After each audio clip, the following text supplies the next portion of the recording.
So we are going to measure this.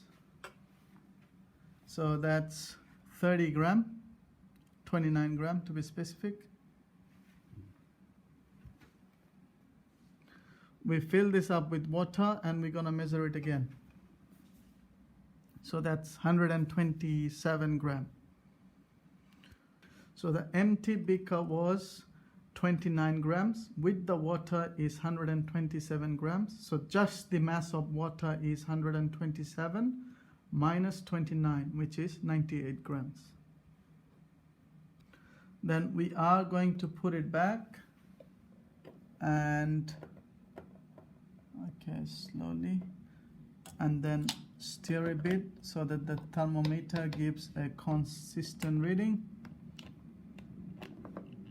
It takes a bit of time to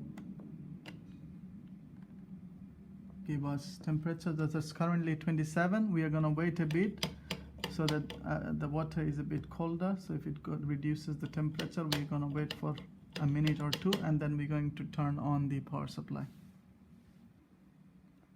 So we turn on the power supply, we hit the output. So this is going to light up, CV and C out. So it's drawing 6 volts and 1.27 amps. So currently 23 degrees at 0 minutes. So we're going to start this as well. So 0 seconds, voltage is 6 volts, current is 1.27 amps. So we already have a temperature rise, see? So we're going to wait up to a minute and then record at 1 minute voltage, current and temperature again. So we'll pause the video and come back after a minute. So this is exactly 1 minute. It's 1.27 amps. It's 25 degrees. So we record that. And no, it's 26 degrees, 25, 26 fluctuating. So we can take 25.5. And then we come back at 2 minutes again, 3 minutes, 4 minutes, 5 minutes, and so on and so forth, up to 10 minutes. So what we are going to do now is wait for 10 minutes and come back and take the final reading. Okay. So it's reaching 5 minutes. So 5 minutes, temperature is 28 degrees, 6 volts, 1.271 amps.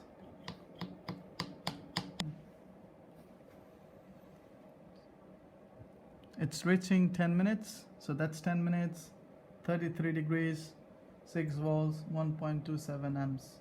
So that's from 23 to 33, that's 10 degree rise. So delta T is 10 degrees. So we have our voltages for 0 minute, 1 minute, 2 minute, 3 minute, up to 10 minutes.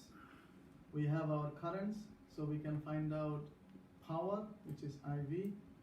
We can find out our average power. And then we know we started from 23 degrees.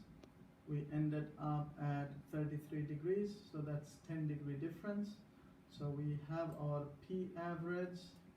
We know it's 10 minutes, which is 600 seconds. We know our mass was 98 grams.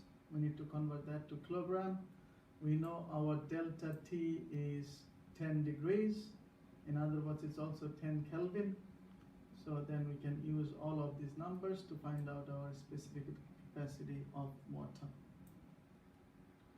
So you find out this value and you already know the theoretical value of a specific capacity of water from any physics book. Compare the results and account for any errors.